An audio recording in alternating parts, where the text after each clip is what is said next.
Өлкөдөгү коомдук иш-чараларга активдүү катышып, өзүнүн ой-пикирин тайманбай ачык айта алган айымдардын катарын укук коргоочу Рита Карасартова толуктап келе жатат. Ачык айрым мүнөзгө ээ каарманыбыз менен Кыргызстандагы адам укуктары жана сот реформасы, укук коргоочулардын ишмердүүлүгү, үй бүлөсү, укук коргоочу катары жана жарандык позициясынын калыптануу жолу тууралуу маектештик. Карасартова Рита Рахмановна. Туулган жылы 1975 жылдын 25 декабры. Туулган жери Ысык Көл облусунун Григорьев айылы. Билими Кыргыз Улуттук университетинин экономика жана мамлекеттик юридикалык академиясынын жарандык укук факультетин аяктаган. 2011 жылдан тартып коомдук иликтөө институтунун жетекчиси, үй бүлөлүү 3 баланын энеси. Коомчулукта өзүңүздүн пикириңизди тайманбай айта алган укук коргоочулардын катарына киресиз. Негизи ушундай бир тайманбастык, өзүңүздүн пикириңизди ачык билдирүү эмнеден улам пайда болду эле? Ушундай бир мүнөзгө түрткү болгон нерселер болду беле? Мен мынтип калам, менин жарандык ант сезимимди ойготкон Аскар Акаев болгон депчи.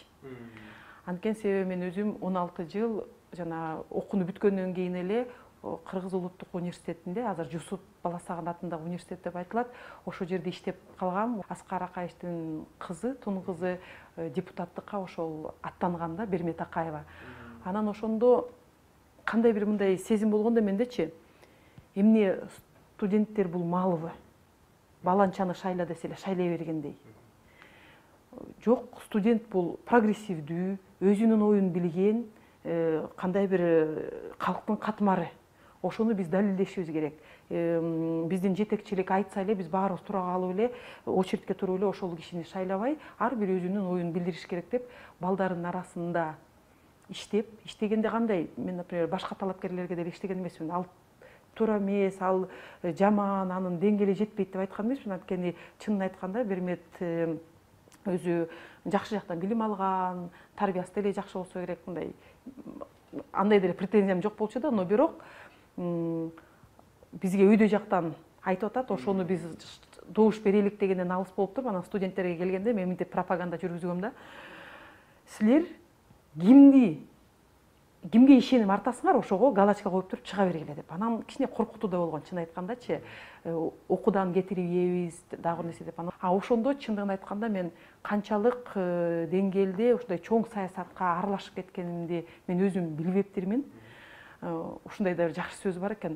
Орусча айтканда мынтип айтылат экен да: никто не уходит так далеко, кто не знает, куда идет депчи. Мен чын айтканда ошол кезде каяка баратканымды билген жок экен да. Көрсө бул ажуунун кызык болгондо дагы мындай албагы баласы билесиңер тентек чыгып, кичине авторитети жогорак болчу, а кызы Европадан билим алып келген, сулуу десе сулуу, эмес иштейт десе иштейт, бүт жактан жакшынакай деп, мынакей ал депутат болот деп атса эле, болгондо да биринчи университеттик округдан биринчи турдан өтпөй калды. Анан сразу кайсы участоктардан өтпөй калды дегенде эле Бакаев баягы экономика факультетинен чыгып калат. Анан ал жерден көп деле териштирүү жүргүзбөптүр. Экономфакта ким балдардын мээсин бат чайкаганга дара дармете жетет. Чайкаса аны Карасартова чайкайт деп эле 5 мүнөттө мени тап коюшкан да. Тилекке каршы калктын кайсы бир катмары укук коргоочуларды чет элдиктердин шпиондору, чет элдин акчасын азгырылгандар деп ушундай ойлоп калышат да. Сиздин пикириңизде укук коргоочу ким? Анан ушул чет элдик долбоорлор тууралуу сиздер иштешкен, ошолорго да токтолуп айтып кетсеңиз. Мындай жалпы калк катмарында ушундай маселе бар да. Булар укук коргоочу десе эле, баягы чет өлкөнүн шпиону депчи. Бул жаңы маселе эмес, бирок Кыргызстанда мен ойлойм мындай бийлик тарабынан аябай элдердин ар бир кишинин мээсине таркатып ийгендей иш жүргүзүшкенде ошол боюнча. Анткени бийликти ким сындайт? Именно укук коргоочулар сындайт да. Жана чет өлкөлүк грантка иштеген кишилер толтура. Бизде алар деле баягы НПО деп коет, андай жөн эле мындай изилдөө жүргүзүп аткандар толтура. Акчаны алат, изилдөөсүн жүргүзөт, мындай болгон папкаларга публикация кылып коет да, китепче кылып эле. Анан дагы бир проектин алышат, дагы бир. Ошентип бир кыйкырып коюп, ушул жерде моундай туура эмес болуп атат деген нерсени айтпай туруп эле, бизден кыйын проекттерди өздөштүрүп аткандар толтура. Но укук коргоочу деген бирөөнүн укугун коргош үчүн эй тети прокуратураңды карачы, эй тети сотуңда эмне болуп атат, эй тети милицияң тетинтип кармап эле мындай болуп атпайбы дегенге кыйкырганга туура келет экен да. То есть сын пикир айтканга туура келет. Анан өкүнүчтүүсү баягы билими жок, сабатсыз бир кишилер ошону айтса дагы түшүнөт элек да. Билимдүү кишилер ошентип сүйлөп атканда анан айтып коем, эми Кудай сизге ушундай жакшы жашоону берсин, бизге кайрылбагандай кылып депчи. Анткени себеби кээ бирде бизге жардам сурап милициянын полковниктери келгенде ошондо таң каласың да, буларга эмне жетпейт? Ошондой деңгээлге жеткен кишилер кайрылып аткандан кийин, значит, биздин системада бир нерсе туура эмес болуп атат депчи. Анан карап көрсөң, ушундай чоң имараттарды салган бизнесмендер кайрылат, мынакей мени рейдерский захват кылган атышат. Канча жылдан бери, там 28 жылдан бери чоң саламаттыкты сактоо учреждениясын башкарып келгем, азыр мени мына момундай кылып атат. Могул оборудованияны жоготтуң деп кылмыш ишин козгоп койгон, ал оборудование жоголбой эле могу жерде эле турат. Булар мени баягы жумуштан алыш үчүн эле ушундайга барган деп. Ошондой кишилер келгенден кийин эле ойлойсуң, алар өмүр бою ошол жакта иштесе, жетекчи болуп иштесе, кандай бир илимий даражага ээ болсо, анан бир замат эле аларды чух сен кылмышкерсиң деп эле сыртка чыгарып койгон. Же могу көчмөндөр оюну деп эле алсак болсо, көчмөндөр оюнунун баарын канча деген аракет менен өткөзүшкөн биринчи көчмөн оюн. Ошо бир 52 күн калганда жана ипподромду салып аркылуу канча деген кишилер соттолуп кеткенин аны эч ким билбейт. Анткени бизге 3-4 эле кайрылышты. Кайрылбагандар уже баягы ии деп эле калып калгандары канча. Экинчи көчмөн оюндан кийин дагы мен азыр айтып атам, дагы толтура киши камалат. Анткени себеби тиягыңда багыңды туура эмес кыйып турсуң деп ага кылмыш ишин козгойт. Тияка столбаңды туура эмес коюп турсуң деп ага кылмыш ишин козгойт. Ошондо бүгүнкү күндө прокуратура, милиция, анан сот жактан ушундайгон бир акчаны выбивать эте турган жакшы индустрия табылган да. Ага жөнөкөй кишилерден баштап, көчөдөн кетип барып сен тетини өлтүргөн турбайсың деп жөө койгондон баштап, чоң кызматкерлер дагы ошондойго илинип калышы мүмкүн да. Соттон нерв өлүп калган кишилер толтура, балдары ошол жакта камалып жаткан. Анан ошолорду укугун коргош үчүн кыйкырып чыгасың да, сен тынч эле отура берсең эч кимдин укугу корголбойт. Кээ бирде биз чуркап барып түнкү 11-лерде ГКНБге чейин барабыз. Маселе акчада эмес. Бизге деле мисалы, ой, Рита ала койчу деп акча бербейт. Биз ушу жаңы жылга чейин, декабрга чейин 1 жыл 8 ай таптакыр грант жок иштеп калган күнүбүз болду. Айлабыз кеткенде тигинтип объявление илип коюп жазып койдук. Баягы адвокаттарга караганда кичинерээк 500 сом, 100 сом. Эгер мамлекетти карап көрө турган болсоңор, паспортубузду жасап атат чет өлкөнүн акчасына, биометриканы жасап атат ошондой, жана жайыттарды оңдоп аткан бул долбоор, таза суу маселесин бир дагы бюджеттен таза сууга маселе чыкпайт. Бүт баары чет өлкөнүн долбоорлорунан. Анда мамлекет алып аткан акчаны, анда бүт мамлекетибиздин баары бул эме да, чет өлкөлүк агент да. Алар берип атат, кайсы жерде суу бар, каякта суунун башы бар. Эртең бизди бирөө деген уулантып коебуз деп суунун башына чыгып эле бир нерсени капать этип койгон. Ошентип эле айтса болот да. Чет өлкөнүн баарына биздин суулардын схемалары кетип калган турбайбы? Эртең бизди өлтүрөбүз десе эле алар деген иностранецтер келип туруп эле бир нерсе салып коет турбайбы деп айтса болот. Но эл түшүнүш керек да. Чоң Америкага, чоң Западка Кыргызстандын кызыкчылыгы деле жок. Алардын кызыкчылыгы эмнеде? Алар демократия, тең өлкө. Тоталитарный эмес, ошону өнүктүргөн эле немеси бар да. Азыр деле эми мындай саясаттан кабардар эле болуп жүрөсүз, анан алдыда бир саясий кызматтарга баруу пландарыңыз барбы? Негизи көбүнчөсүн айтканда мен депутаттыкка баргым келбейт, там бир нерсе болгум келбейт. Мен ушул укук жарандык коомдун эле өкүлү болгум келет деп айтып жүрөм, но бирок баягы мага койгондо мынакей саясий кызмат бул омбудсмен, анан бир жолу мэр болгум келет деп чыккансыңар депчи. Чындыгын айтканда мунун баары Кыргыз Республикасында мыйзамдар иштеп атабы же иштебей элеби дегенди мындай жашоодо көрүү деген маселе. Мисалы, мэр болуш үчүн сени же премьер-министр сунушташ керек, же ошо шаардын фракцияларынын сунуштоо болуш керек дегенде, чын эле бүгүн бир дагы партияга таандык эмес киши мэр боло алат бекен деген нерсени билиш үчүн эмнеси бар экен? Мен ошол жакта илимий ишимди жактагам. Мен кандидат, экономика илимдеринин кандидатымын. Иштегенди билем, мыйзамдарын билем. Эмне үчүн мен мэр боло албайт экенмин? Жашым деле 40-тан уже өтүп баратат деп туруп, баягы вызов кылып ыргып туруп, анан ар бир фракцияга жазып, премьер-министрге кат жолдоп, менин талапкерлигимди ушундай сунуштап бергиле депчи 4 фракция тең сунуштаган жок. Премьер-министр дагы болбогон эле бир катты жазып, мен өзүмдүн укугумду ушу фракцияларга бердим дегенде бир болбогон бир сөздү. Ошондон биз жыйынтык жасайбыз да. Көрсө Кыргызстанда даже сунуштаганга эрки жетпеген фракциялар бар да. Ошону сунуштап эле коюп, келгиле ошо ат салышуу кылып коелук деген премьер-министрдин ошого эмеси мындай духу жетпейт да. Анткени сүйлөшүүлөр бар, ким мэр болот экенин баары билет дагы. Аны мен ойлойм да, мейли мен өтпөйм. Мен билем өтпөйсү. Но бирок мен программа жазайын, ал да программа жазсын. Анткени сен байкайсыңар, бир дагы мэр программасы менен келбейт. Жакшы иштейм деп эле келип берет. Мен ошол жака барам дегенде омбудсмендики да ошондой. Депутаттар, ой, жакшы укук коргоочулар деген эч качан талапкерлериңерди койбойсуңар дейт. Анан биз кимден шайларыбызды билбей шайлап коебуз, анан бизди урушасыңар дейт. Мейли, биз талапкерлигибизди коелук деп элге көрсөтүш керек да. Мына биз талапкерлигибизди коюп атабыз.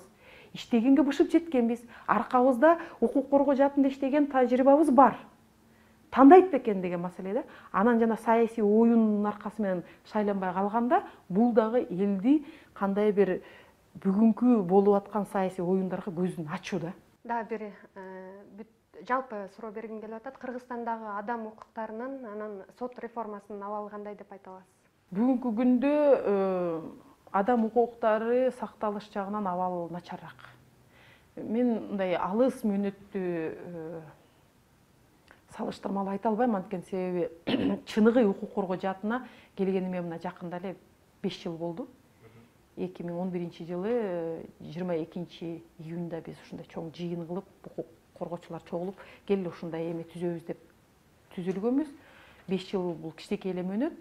Бирок ушул кичинекей мөөнөттүн ичинде деле мындай эволюциялык жол, ал ооба мына быйыл бир нерсени оңдойбуз, дагы бир нерсени оңдойбуз деп акырын кете берсе болот да.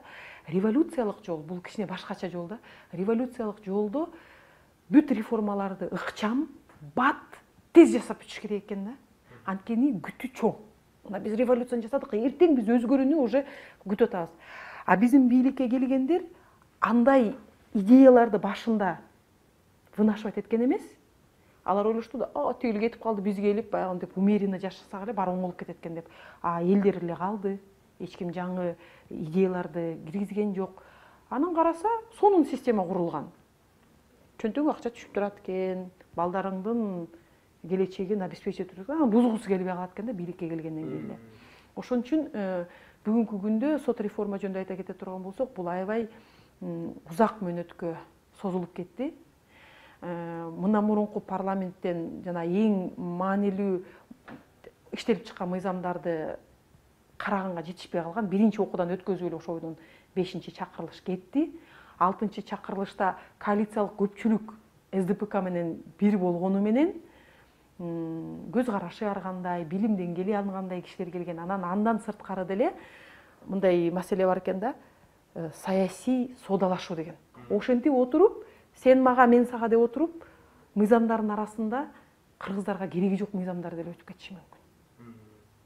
Ошонун ортосунда мен ойлойм, бүгүнкү күндө бир кандай бир тунугуйга келаткандай бир көрүнүш бар да, эменики сот реформа. Рита Карасартова бүгүнкү күндө жетишкен ийгиликтеринин өзөгүн балалыгы менен байланыштырат. Айтымында орус улутундагы жарандар көп жашаган чөйрөдө чоңоюп, классташтарынын дээрлик баардыгы орустар болгон.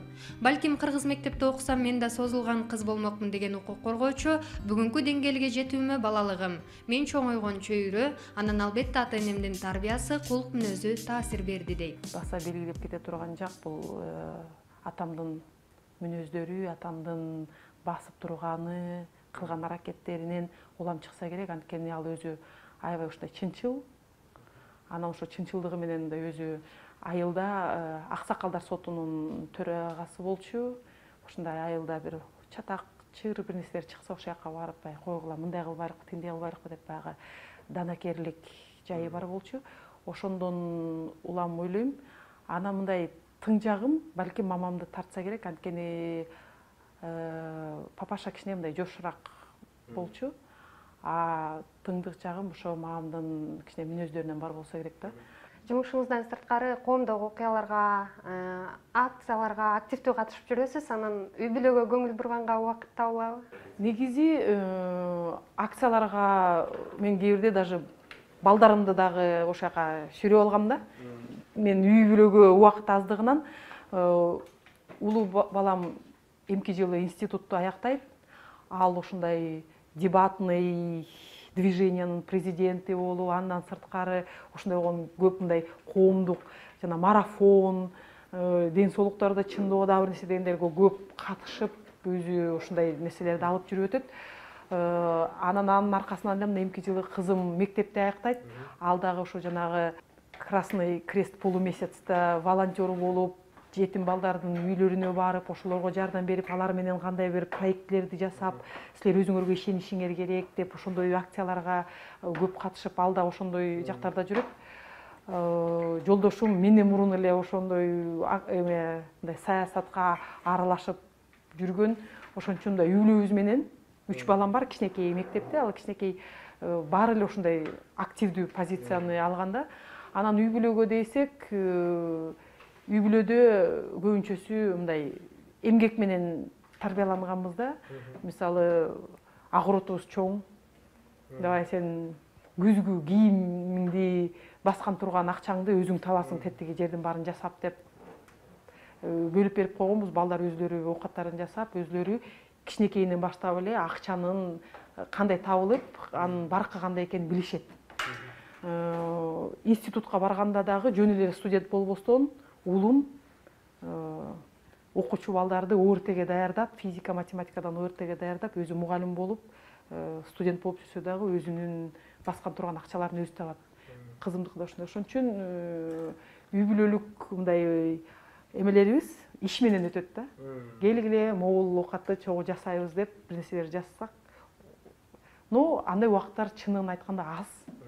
Көбүнчөсү биз мындай чогула албай калган күндөрүбүз да болот. Анткени кээ бирде баарыбыз командировкага кетип калып, кичип алабыз, ким менен калат деген маселелер да туулуп калат. Анан келе кимиңиздики маанилүү болсо алар кете беребиз, мааниси азыраак болсо анда сен сурана тур, таптакыр үйдө эч ким калбай калган болбой калат деп ушинтип бири биз менен иштешип турабыз.